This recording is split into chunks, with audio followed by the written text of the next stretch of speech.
Bienvenue dans Entrepreneur Café, le podcast des entrepreneurs de l'industrie.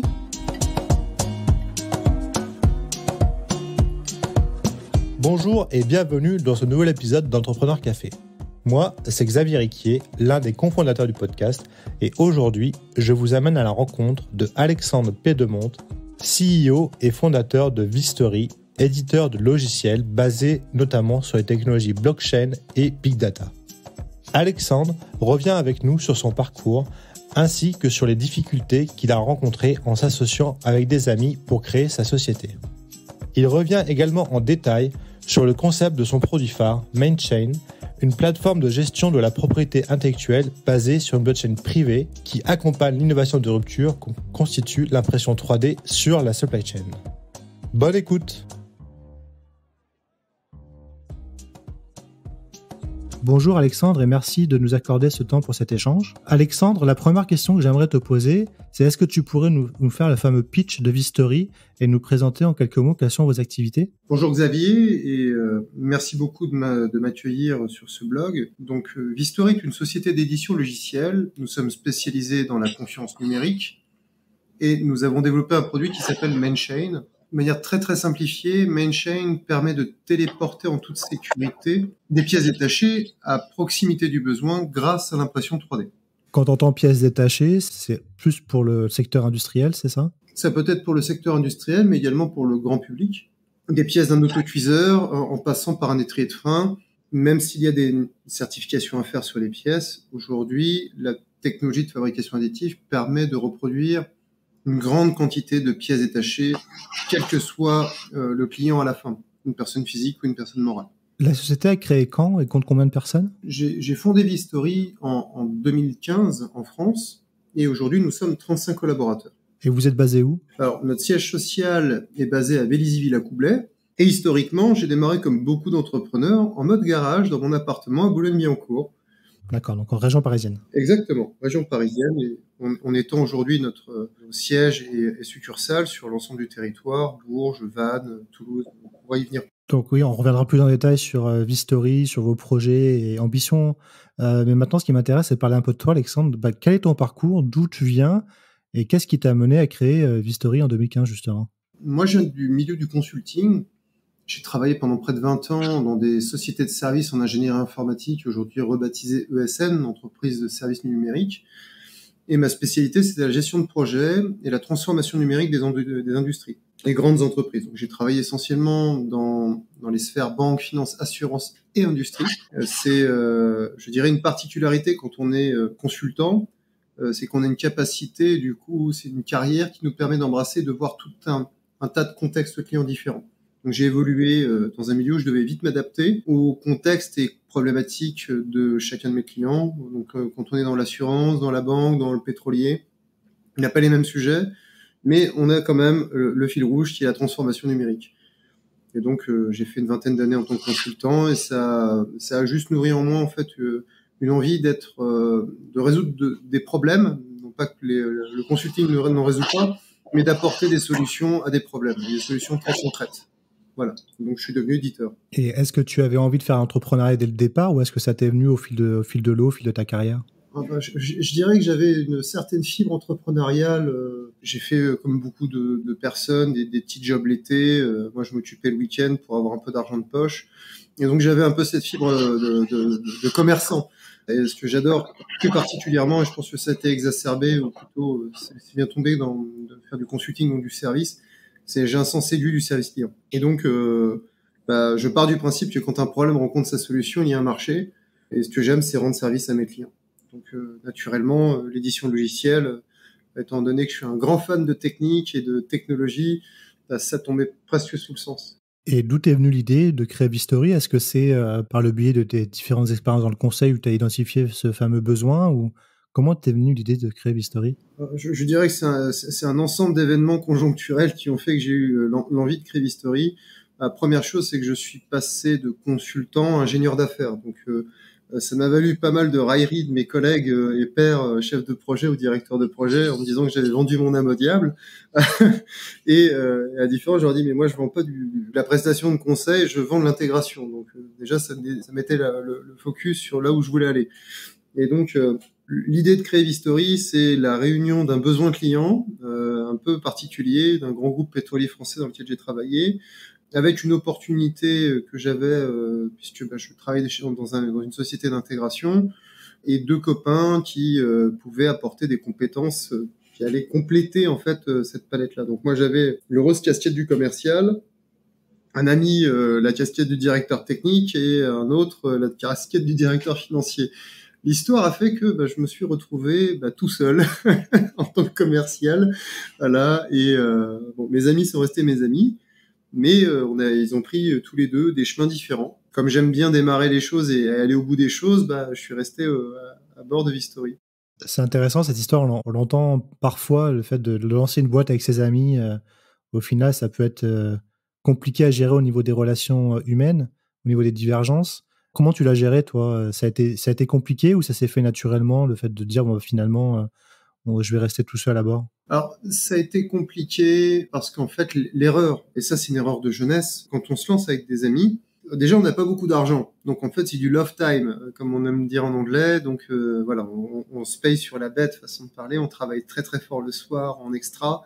Et donc, s'il n'y a pas d'engagement financier en réalité, en fait, on peut moins attendre certaines choses de nos collègues ou associés.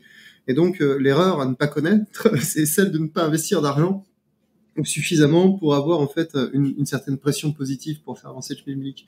La vraie difficulté, c'est d'être clair sur ses attentes. Et en fait, cette construction, cette maturité, elle s'acquiert avec l'expérience et le temps. Et donc, il y a 10 ans de ça, quand j'ai lancé pratiquement l'aventure, on n'était absolument pas mature pour le faire. Et à chemin faisant, on fait des choix. Choisir, c'est renoncer. Et des fois, vaut mieux préserver une amitié que de préserver un business. Et du coup, la boîte, tu l'as lancée assez jeune, c'est ça ? Tu avais quoi, 25, 28 ans ? C'est à peu près ça, oui. Parce que tout début, je l'ai lancé en 2013, donc j'étais indépendant. Je sors de mon expérience de jeune commercial, elle n'a pas duré longtemps, 6 mois, et je me mets à mon compte pour financer en fait ce projet et ce rêve qu'on avait avec 3 copains. Enfin, en tout, on était 3 copains à avoir ce rêve. Je finance une grande partie fait, des besoins de l'entreprise au travers de mon activité indépendante. Beaucoup d'amis sont moqués en disant « mais t'es fou, tu es en train de mettre tous tes œufs dans le même panier ». Si je dois vendre déjà l'entreprise à quelqu'un, c'est à moi. Et donc, j'étais suffisamment convaincu pour investir beaucoup de mes sous dedans. Voilà. La grande difficulté, c'est d'être au clair avec ses amis, justement, dès le début. Et ça, je l'ai appris avec l'expérience. Comme on dit, l'expérience ne s'achète pas. Non, et on va pas l'acquérir également dans des livres. Ça, c'est aussi, je dirais, une sirène ou plutôt une mauvaise lumière qui peut mal nous guider. Des fois, c'est l'ego et penser que dans les livres, ça y est, j'ai lu trois thèses sur le chocolat, je connais le goût du chocolat, faut l'expérimenter. Et du coup, tu disais que la jeunesse de la création d'entreprise, c'est que tu travaillais avec un grand groupe pétrolier qui avait un besoin. Quel était ce besoin, justement ? Alors, le besoin de ce groupe était tout simple. Il avait des vieux serveurs et ça fait lien avec la thématique qui m'occupe aujourd'hui, qui s'appelle le maintien en conditions opérationnelles. Et donc, les vieux serveurs informatiques représentent une charge considérable de coûts pour une direction de système d'information. Et le besoin de mon client, prospect plus précisément, parce qu'il n'a jamais été client au final, était de virtualiser ces machines, parce qu'en fait, si je supprime le hardware, donc le matériel, et que j'ai un tout logique, alors j'ai moins à m'occuper de m'approvisionner en fournitures, équipements, cartes, parce que l'équipement informatique se déprécie dans le temps, et à un moment donné, on peut avoir des composants électroniques qui tombent en panne. Et donc, le système qui est en panne. Sauf que mon client avait des contraintes avec un régulateur qui lui imposait de conserver pendant plus de 10 ans certaines données de son système d'information. Et il avait un coût considérable de maintien en conditions opérationnelles de ces machines. La technologie de virtualisation, le pionnier en la matière s'appelle VMware, qui a été très vite suivi par d'autres sociétés comme Citrix. Et le père de la virtualisation, pour moi, c'est VMware. Ils l'ont commercialisé, on leur a rayonné, et aujourd'hui, 99% des data centers utilisent leur technologie. Le chiffre, je mets quand même de grosses guillemets, c'est juste pour dire que cette technologie est majoritairement déployée pour tous les sujets qui traitent de la virtualisation. Voilà. Donc, disclaimer sur le chiffre en lui-même. Et justement, pour nous aider à mieux comprendre ce que fait Vistory, est-ce que tu peux nous parler un peu de quels sont vos secteurs applicatifs, quels sont vos principaux clients, est-ce que vous faites avec eux? On a fait 5 produits en tout et pour tout qui traitaient du même problème, celle de la confiance numérique. Confiance numérique, on est dans un univers connecté avec des tiers avec lesquels nous interagissons et comment je peux établir de manière simple et efficace une relation contractuelle avec ces tiers. Et une technologie est arrivée en 2008. Il y a un joli livre blanc publié par une personne dont le nom est à consonance japonaise, Satoshi Nakamoto. Et ça a été vraiment le début pour nous d'une belle aventure, celle d'unir la blockchain à la cybersécurité et aux technologies de cloud. Donc, les 5 produits que nous avons fabriqués utilisaient ces 3 ingrédients. Et je dirais même c'est les 3 briques de notre ADN. Et le dernier produit, c'est un peu notre quintessence parce qu'il reprend le meilleur de chacun de ces produits-là et on l'a appliqué à des problèmes d'un grand donneur d'ordre qui est le ministère des Armées, ce qui va induire suite notre positionnement de marché et les clients avec lesquels nous travaillons et ce que l'on appelle la BITD, la base industrielle technique de la défense. Donc là, en l'occurrence, on est dans des problématiques de pièces détachées, d'approvisionnement et de maintien en conditions opérationnelles. Et donc, mon client numéro 1 s'appelle le ministère des Armées. Et par porosité, les fournisseurs de premier rang du ministère deviennent potentiellement des clients pour moi. Et on a une volonté très forte de ne pas vouloir être assimilé à des militaires, parce que c'est pas parce que Microsoft vend un CD Windows, ça fait longtemps qu'ils vendent plus des CD d'ailleurs, mais pour l'image, au ministère des Armées, c'est pas pour autant qu'il est militaire. Et ça, c'est une étiquette qui nous colle un peu à la peau. On en est fier d'un côté, mais c'est un frein également au développement de business et à l'accès à certains fonds. On pourra traiter ce problème-là après. Mais voilà. Et donc, il a été vital de se diversifier et d'être dans une innovation duale, donc à la fois civile et défense. Et donc là, 2020, c'était le lancement du produit. 2021, la consolidation de ce produit et le développement de nouveaux marchés. 2022, c'est la diversification. Et donc là, aujourd'hui, les clients sont principalement la commande publique, l'industrie de défense, l'automobile maintenant, donc on se diversifie dans le civil, et le secteur assurantiel. J'aurais 2 questions d'après ce que tu viens de me dire. La première, c'est est-ce que tu pourrais nous donner ta définition de la blockchain, parce que c'est un mot un peu magique depuis quelques années et parfois les gens ont du mal à s'y retrouver. Donc, quelle serait pour toi ta définition de la blockchain? Et est-ce que tu pourrais nous donner un ou 2 cas d'usage un peu concrets des choses que tu fais avec tes clients? Alors, une blockchain, c'est une base de données qui est partagée sur un réseau de pairs. Donc, en gros, imaginons, on a Alice, Bob et Charlie, ils se partagent le bottin téléphonique. Voilà. Et on va dire, c'est le bottin des Yvelines. On est basé dans les Yvelines, voilà. Donc, je partage le bottin 78, page jaune. Pas de publicité, mais c'est pour la référence. Et donc, ce bottin téléphonique, on va pouvoir mettre en place un processus mathématique qui fait que quand je vais ajouter une écriture dans mon registre, d'accord, dans mon bottin, eh bien, tous les 3, on va résoudre un problème mathématique ensemble.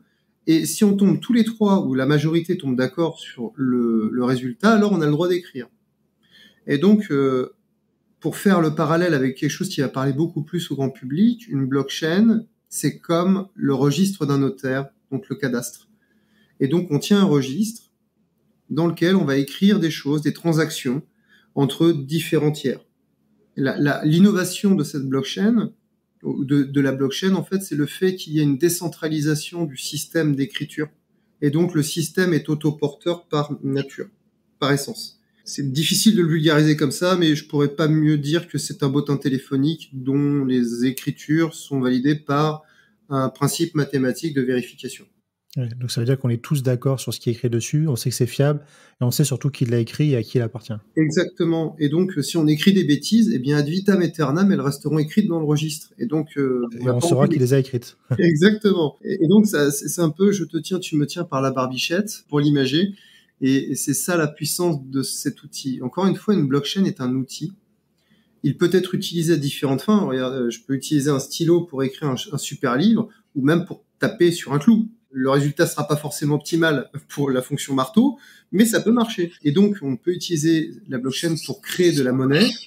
Et donc, cette fois-ci, c'est un nouveau système qui se crée là, et c'est l'essence même de la blockchain, c'est de concurrencer le système bancaire, mais de la même manière, c'est adaptable à des choses différentes. Et donc, on peut parler d'un cas d'usage bien concret, faire des bons à tirage limité pour fabriquer des choses. Voilà. Et donc, je peux acheter un actif comme si j'avais un droit, un titre, et ce titre-là va me permettre de dire, voilà, je suis propriétaire de ce titre et je vais l'exercer. L'exercer va me permettre d'imprimer une poignée de porte. Ça, c'est un cas concret. Et c'est d'ailleurs le cas qu'on utilise et c'est la manière dont on utilise la technologie de blockchain dans le contexte que nous avons avec nos clients. Est-ce que tu peux nous expliquer un peu plus justement ce contexte? Je sais que vous l'utilisez, vous, pour la fabrication additive, donc pour, entre guillemets, de manière plus vulgaire, l'impression 3D. Est-ce que tu peux nous expliquer un peu comment ça fonctionne, justement? On va utiliser ce registre comme un registre de vente et de production. Et donc, c'est un journal d'événements et on va retracer tous les événements. On va avoir Alice qui achète une pièce à Bob, mais qui le fait fabriquer par Charles. Voilà, pour faire vraiment simple, c'est ça. Mais en fait, toutes les opérations, donc on a quelqu'un qui possède et donc produit est le détenteur de propriété industrielle, un tiers qui va la consommer et un tiers qui va la fabriquer. Et donc, l'intérêt de tracer ça dans un registre, c'est que du coup, on va pouvoir permettre de payer Bob quand Alice lui commande des pièces et que Charles soit payé également parce que il a produit des pièces pour le compte de Bob. Voilà. Mais ça permet également d'éviter à Charles de produire des pièces dans le dos de Bob et de les revendre, entre guillemets, en cachette au nez à la barbe de Bob. Donc ça, c'est un cas vraiment concret de l'utilisation de la blockchain. Et de la même manière, on a des questions de responsabilité, puisque là, on prend des personnes, mais en réalité, ce sont des personnes morales. Et il y a une chaîne de responsabilité. Vu les clients dont tu nous as parlé, le Minarm et puis ses fournisseurs, je suppose que les responsabilités et les types de pièces sont quand même assez critiques et donc il y a forcément un côté juridique et fiabilité qui est quand même très important. Exactement, parce qu'en fait, s'il venait arriver, Alice vient d'acheter un étrier de frein, sauf que Bob maîtrise pas sa donnée, Charles fabrique des étriers de frein estampillés Bob, sauf que il les a tunés. Bon, Alice se tue. Ou pire, on peut pas dire que ce soit pire, mais ou est estropié à vie. Ça veut dire que Bob va prendre un procès et va être embêté toute sa vie. Parce que la pièce qui a été faite par Charles, qui l'a fait pour Bob, n'était pas conforme. Exactement. Et donc, on est sur des problèmes assez triviaux de responsabilité juridique. Et là, en fait, l'intérêt de la blockchain va être d'avoir un registre immuable dont l'intégrité ne peut pas être remise en question. Ça, c'est important. Et donc, quand Charles produit des pièces de Bob, Bob peut contrôler que les pièces sont conformes au cahier des charges. Grand 1. Grand 2, il a la quantité, donc c'est le juste prix, la juste quantité. Et si jamais il y a des défauts, ça arrive dans des chaînes de production, ça peut arriver même sur nos boîtes de conserve, qu'on ait des boîtes de conserve mal fermées ou avec des défauts de fabrication, eh bien, ces pièces-là, elles peuvent pas être facturées. Voilà. Et donc, on a un vrai contrôle de productivité, de respect du cahier des charges. Et comme on peut être sur des pièces critiques et donc certifiées ou normées avec un régulateur derrière, on a une adéquation de la recette de fabrication avec le cadre légal, et donc on a une traçabilité sans faille. Si je reprends ton exemple d'Alice et Bob, Bob étant le fabricant et Alice le consommateur de l'équipement, on peut imaginer dans le cas où Alice décide de s'acheter des imprimantes 3D et du coup de fabriquer des pièces fournies par Bob via impression 3D, via le système de la blockchain, de dire voilà Bob, tu peux m'envoyer tes plans de la pièce que je souhaite faire, par exemple une pièce pour remplacer une pièce sur une machine, et je vais la fabriquer moi-même par impression 3D, mais tu sauras que je l'ai fabriquée parce que je t'ai demandé tes plans, et du coup, tu seras rétribué en fonction. C'est un peu ça ? C'est exactement ça. Et en fait, le point le plus important, c'est que nous, on permet en fait de maîtriser 3 choses. Le secret d'affaires, si on le protège, le secret industriel, et également on protège contre le piratage. Et on a développé une technique un peu magique, on va dire ça comme ça, sans dévoiler de secret, qui permet en fait à Alice de pouvoir imprimer le plan sans jamais le maîtriser, sans jamais le toucher.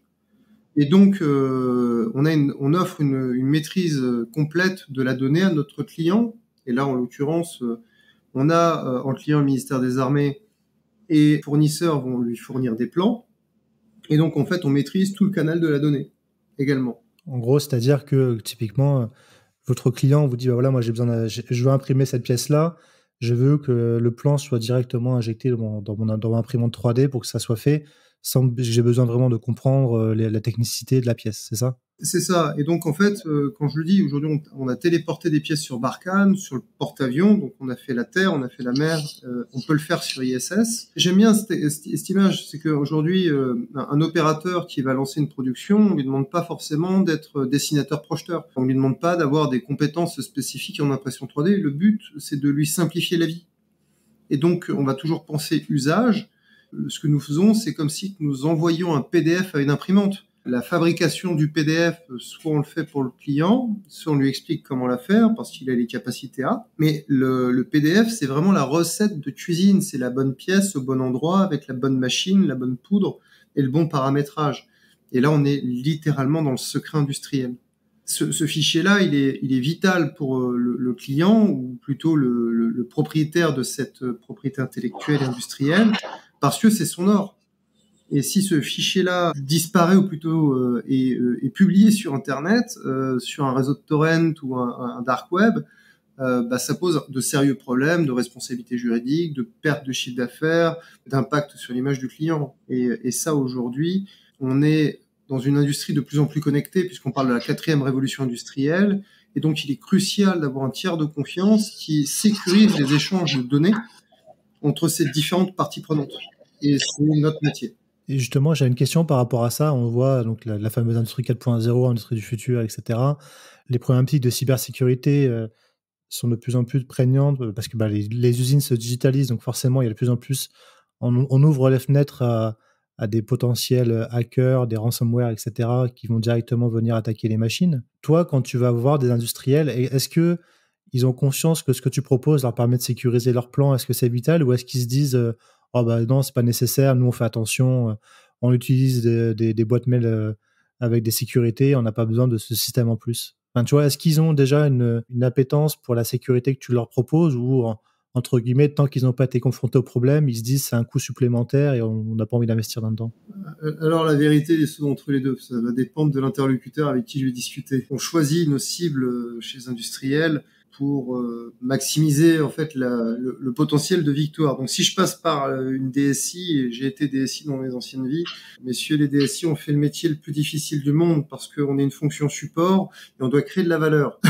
Donc, mais le problème qu'il y a, c'est que si les projets ils sont passés par la DSI, généralement ils sont retoqués par le métier. Je dirais le résultat de mon expérience, mes 20 années d'expérience dans la matière. Donc on est obligé de passer par le métier. Donc forcément, je vais pas mettre en avant ces arguments-là dans un premier temps pour convaincre mon client. En fait, je vais y aller par l'usage. Et l'usage, en fait, c'est quand je veux pousser ma technologie, je veux dire, écoutez, vous avez un problème de SAV. Et donc, je vais voir systématiquement quelqu'un qui est au commerce.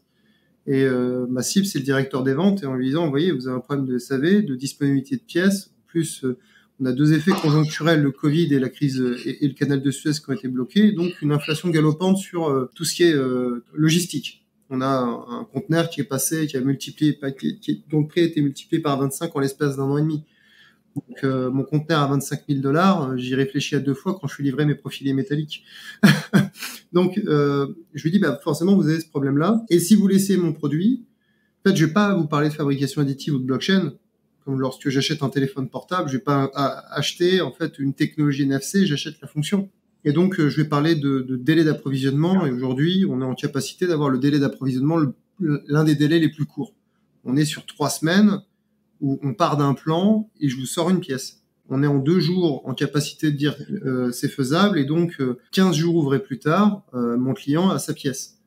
On va opposer des lectures un peu, je dirais, c'est un peu le chien de Pavlov, on a des réflexes, et un industriel va avoir une tendance naturelle à regarder la quantité minimale de production et réfléchir coût-pièce.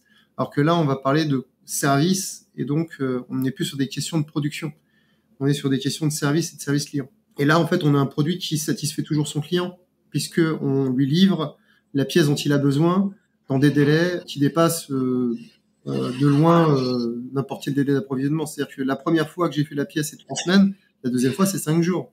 C'est-à-dire que le temps le plus long, c'est de convertir, de fabriquer le fameux PDF. Et la deuxième, après, j'appuie sur un bouton, ça réplique. Avec une répétabilité. Donc, en gros, la pièce que je vais sortir, c'est la même, elle a les mêmes caractéristiques, les mêmes specs. Et donc, mon client, il est de suite plus réceptif. Et donc, à un moment donné, j'arrive dans les mains du DSI. parce qu'il achète un progiciel d'entreprise. Et là, c'est là que je vais lui parler de la sécurité, de la confidentialité. En fait, c'est un problème qui arrive après. Et en fait, les gens qui sont au commerce, c'est pas ça qui va être le nerf de la guerre. C'est pas la cyber. Ça va être le besoin commercial. Et parce que je sais le faire de manière sécurisée, ça devient un argument de vente. Ouais, donc le cyber vient, c'est un corollaire en fait. Ah ouais, ouais. Si on était pur cyber, par exemple, je fais un produit, une sonde de réseau qui va capter tout un tas d'informations, là, oui, ça devient intéressant. Et mon client direct, celui qui a le budget et le problème, c'est le RSSI, le responsable sécurité du système d'information, le DSI, si l'entreprise est d'une taille moyenne. En revanche, là, non. Donc, j'ai quelqu'un qui a le budget, un autre qui a le problème, et donc je vais généralement voir celui qui a le problème avec le client. Ce sera un meilleur effet de levier pour faire une vente. Non, c'est intéressant de parler un peu du coup de stratégie, parce qu'on se rend compte parfois qu'il y a des startups ou même des PME qui ont une vraie compétence, mais qui ont du mal à cibler les personnes ou la stratégie à employer pour atteindre leur cible, et du coup ils passent un temps fou à parler aux mauvaises personnes au sein des prospects, quoi. Et si j'avais une recommandation à faire à beaucoup de jeunes entrepreneurs qui se lancent dans la tech, c'est d'utiliser avec parcimonie les canaux de l'innovation, parce qu'ils sont là. Vaste sujet.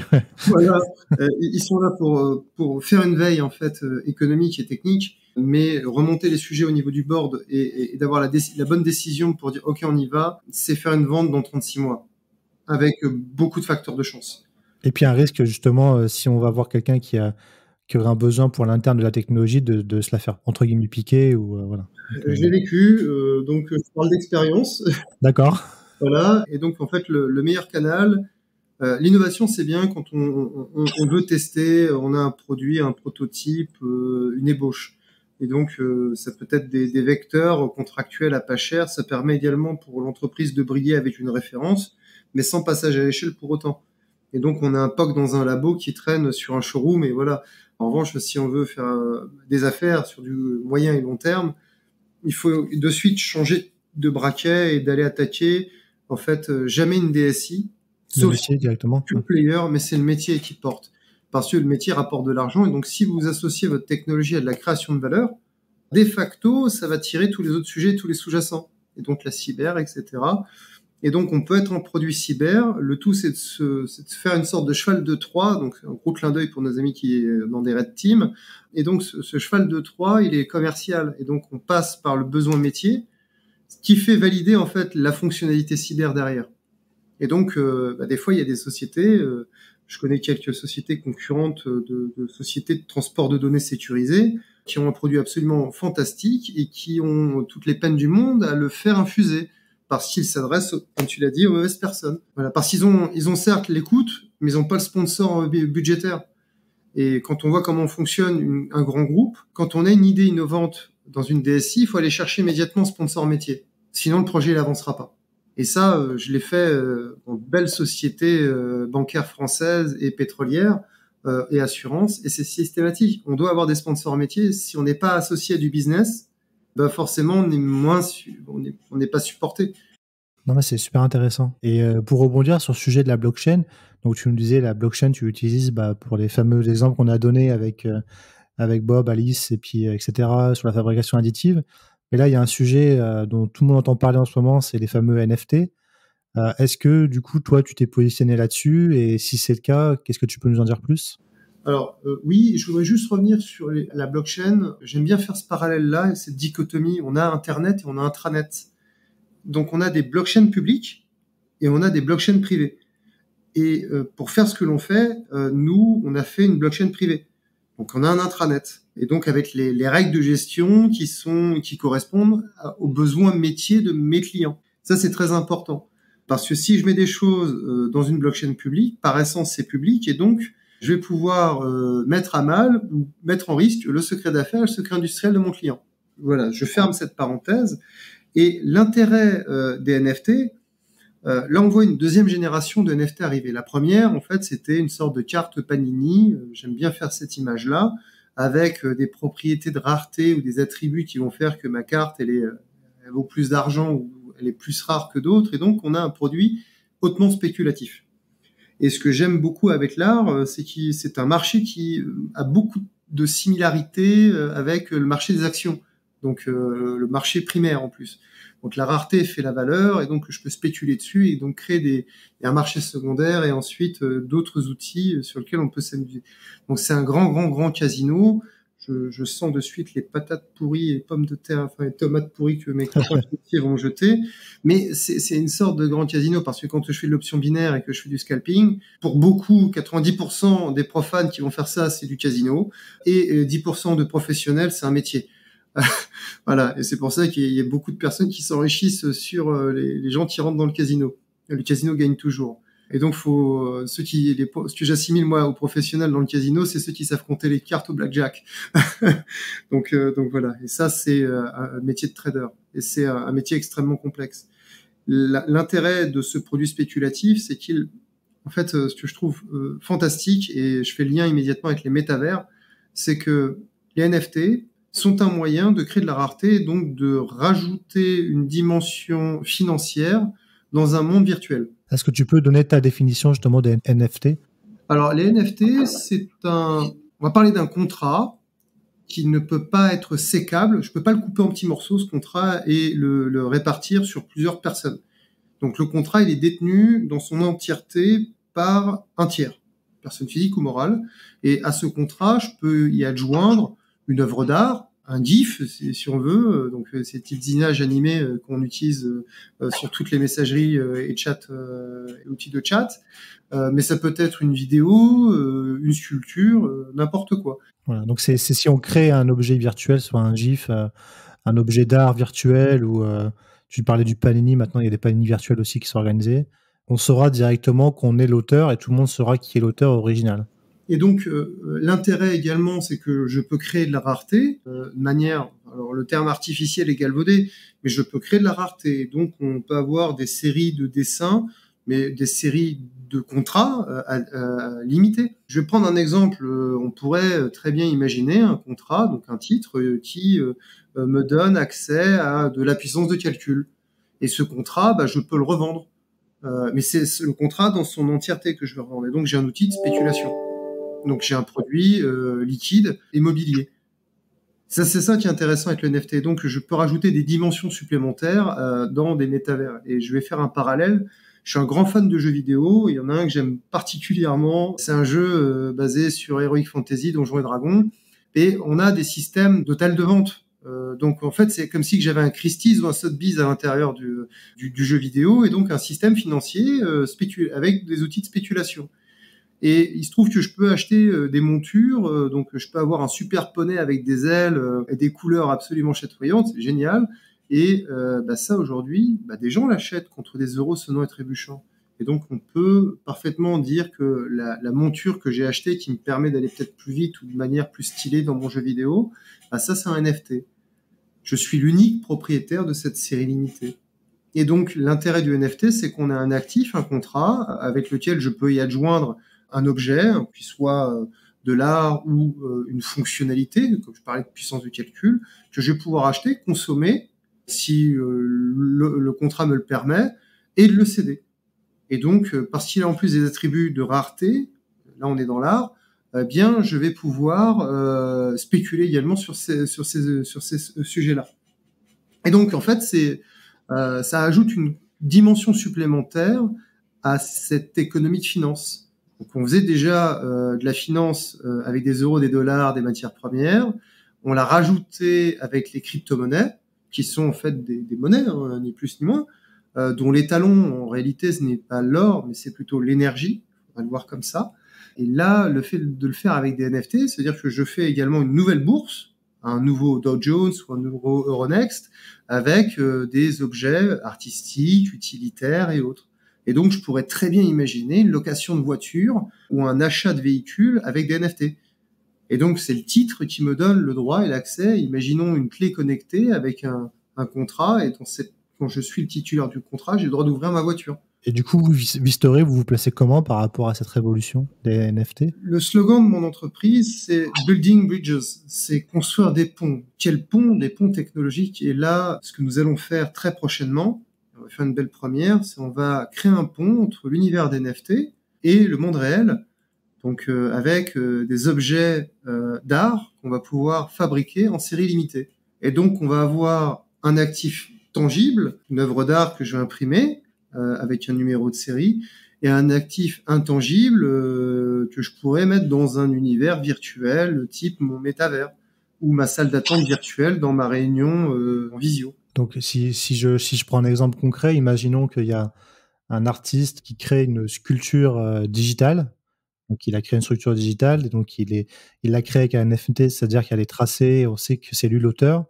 Il pourra la vendre avec des gens qui auront la possibilité de la remettre dans leur propre métaverse, donc dans un monde virtuel, comme tu dis, d'accrocher cette œuvre d'art, si dans leur métaverse, ils ont un cabinet, je sais pas moi, d'ophtalmologie, de le mettre dans la salle d'attente et de dire, tiens, j'ai une sculpture, mais également la possibilité de le vendre à des gens qui auront à la fois la version NFT de cette œuvre d'art, mais ils pourront physiquement la posséder en passant par toi pour pouvoir l'imprimer.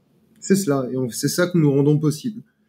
Et donc, il y a l'intérêt d'une blockchain, c'est qu'on ne ment pas dedans, le premier point, et surtout, il y a le caractère obsessionnel de l'exécution du contrat. Et donc, ça veut dire que l'ayant droit, l'artiste, se retrouvera payé, en fait, de l'usage de son œuvre. Et là, ce qui est intéressant avec ce système-là, je vais prendre un système classique de vente aux enchères, et je vais prendre un artiste que j'aime bien, Banksy. Il a fait une vente aux enchères, je ne sais plus si c'était Sotheby's ou Christie's, et en fait, sur cette vente aux enchères, il se passe quoi ? En fait, la maison de vente, donc le commissaire-priseur, il va gagner de l'argent sur la première vente, et Banksy va en gagner. Mais après, quand il y a la deuxième vente et la troisième vente, Banksy gagne plus d'argent dessus. L'intérêt avec le NFT, c'est qu'on peut garder une sorte de fil rouge, et donc de permettre également à l'artiste de gagner toujours de l'argent, même sur les prochaines ventes. Oui, c'est-à-dire que si moi j'achète l'œuvre, si je la revends, on saura que l'auteur original de cette œuvre est l'artiste A, et l'artiste A pourra toucher quelque chose dessus. Exactement. Et donc on a un outil spéculatif, et on double ses capacités de spéculation, puisqu'il y a l'actif matériel, l'autre immatériel. Et donc si on est sur un bon à tirage limité, j'aime bien donner cette image-là, on prend une sculpture, une compression de César, elle est en série limitée, cette compression, et j'en ai que 3. Je suis le titulaire de l'ensemble, je vais utiliser à mes fins personnelles un tirage, donc il m'en reste 2. Je utilise le deuxième, je le brise, que vaut le dernier ? Plus cher que les 2 autres. Évidemment. Et donc, et ça, c'est ça que je trouve fantastique dans cet outil-là, parce que ça devient un outil à la fois de diversification pour les artistes, et donc c'est une nouvelle scène qui permet de les faire se connaître du grand public, mais également qui permet en fait d'assurer, comme une SACEM le fait, une juste distribution des droits.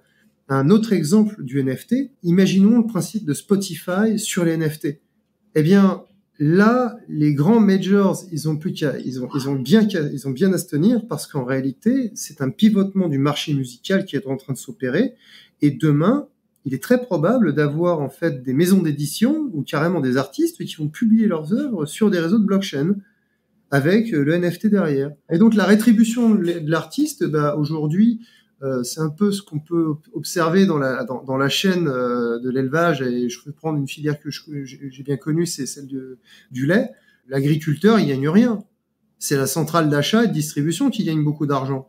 Et donc là, il y a une inversion, et juste cette fois-ci, du revenu, parce que c'est l'artiste qui doit quand même gagner, c'est lui qui produit, qui prend tous les risques. Comment serait fixé le prix du NFT ? C'est l'artiste qui fixerait, ou ça serait dépendamment du marché ? Ça serait lui qui fixerait le prix de vente marché premier. Après, le prix de vente du second marché, c'est spéculatif. Mais admettons, on se met sur un marché illimité d'écoute. Eh bien, en fait, à chaque fois que je vais écouter quelque chose, je vais pouvoir rétribuer l'ayant droit d'une fraction. Il y a un intermédiaire qui va prendre une quote-part. Et l'intérêt de la blockchain, c'est que là, c'est l'ayant droit qui publie et qui écrit son smart contract. Et donc, c'est lui qui écrit et qui rédige les règles de jeu. Dans cet exemple-là, les grandes majors comme Sony et autres sont en grand danger. C'est l'innovation. Et là, c'est Schumpeter, il y a une partie où on va détruire, et une autre, on crée de la valeur. Et donc, là, on va peut-être tout simplement déplacer le curseur, ou plutôt shifter la grille de lecture, et remettre le pouvoir là où il devrait être. Non, c'est très intéressant. Alexandre, on arrive à la fin de notre entretien. J'aurais 2 questions restantes pour toi. La première, c'est, on a bien compris déjà que tu as un grand projet qui arrive là avec les NFT, mais est-ce qu'il y a d'autres projets en cours? Quels sont les projets de Vistory à venir? C'est ma première question. Et puis ma deuxième question, ça serait, si tu avais un conseil à donner à des jeunes entrepreneurs qui souhaiteraient se lancer, mais qui n'ont pas forcément l'école d'entrepreneuriat, quel serait ce conseil? Je vais répondre à la première question. Les sujets sur lesquels nous allons très vite évoluer sur 2022, c'est forcément l'automobile et les assurances, puisqu'on apporte une valeur ajoutée. Si je permets de réduire les implications financières des assurances pertes d'exploitation et bris de machines, on fait une pierre deux coups. On résout le problème de l'assureur, on lui réduit le chèque qui doit sortir, mais surtout, on résout avant tout le problème de l'industriel qui, lui, a son outil de production immobilisé. Imaginons un agriculteur avec une moissonneuse-batteuse en panne, sa moisson, elle va pas attendre 3 semaines. Donc, il doit être dépanné vite. Et ça, c'est une aiguille, une épine dans le pied qu'on va retirer de nos clients. Dans les projets à moyen terme, on a l'impression 3D béton. Et là, il y a un impact RSE extrêmement fort et ça me tient à cœur de donner des capacités d'avoir un toit pas cher au-dessus de la tête des gens. Parce que je suis convaincu d'une chose, c'est que le dénominateur commun de beaucoup de malheurs, c'est la pauvreté. Et si on a, et ça c'est Maslow, si on a déjà un toit au-dessus de la tête et que demain on donne un steak, on a plus de temps pour se développer personnellement et d'être de bons humains. Mais ça c'est ma vision à moi.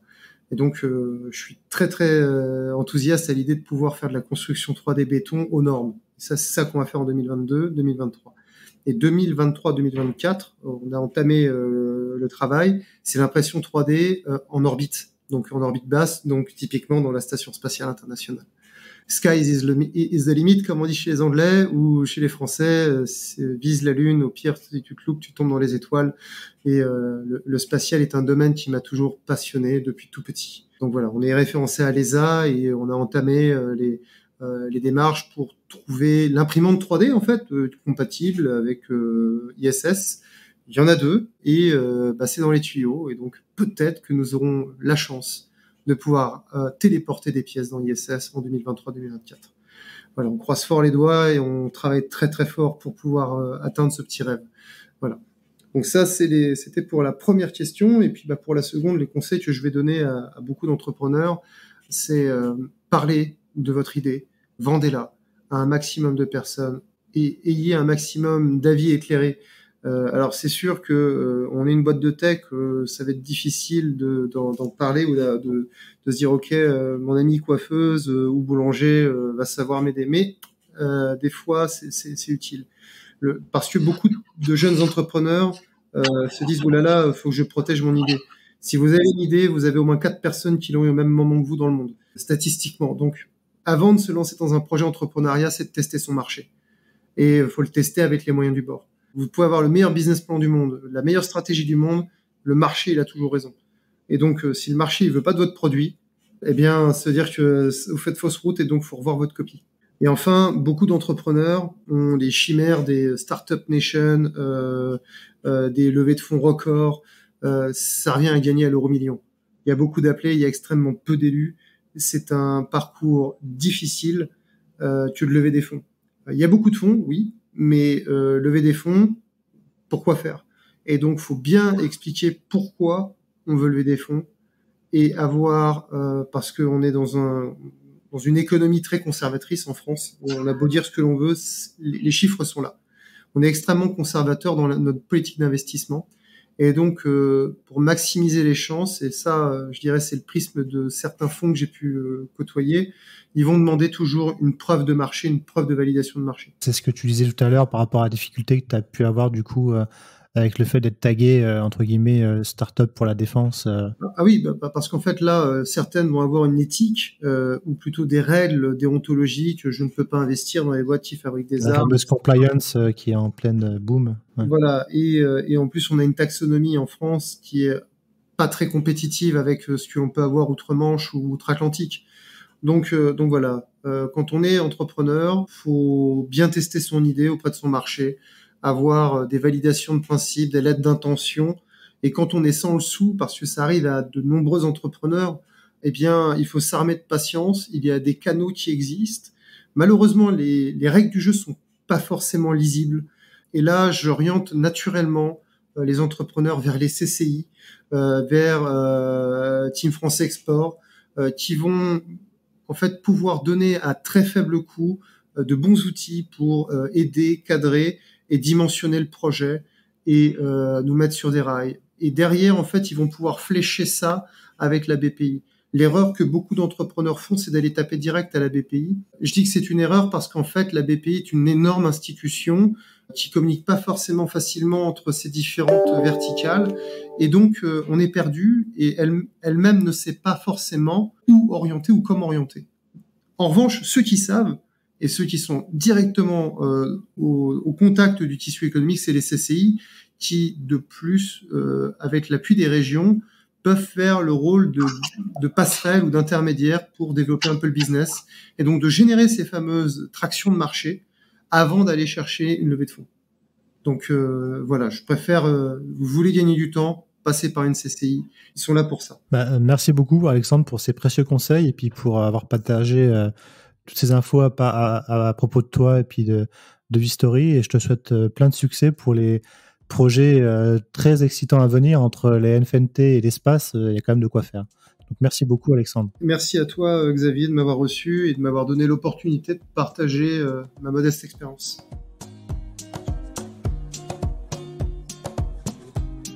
Et voilà, merci à tous de nous avoir écoutés jusqu'au bout.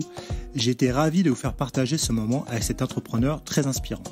N'hésitez pas à nous soutenir et laisser vos commentaires sur nos réseaux sociaux LinkedIn, Twitter et Instagram, ou bien encore nous laisser 5 étoiles et un avis sur Apple Podcast. Nous vous donnons rendez-vous jeudi prochain pour le prochain épisode de nos podcasts. À jeudi!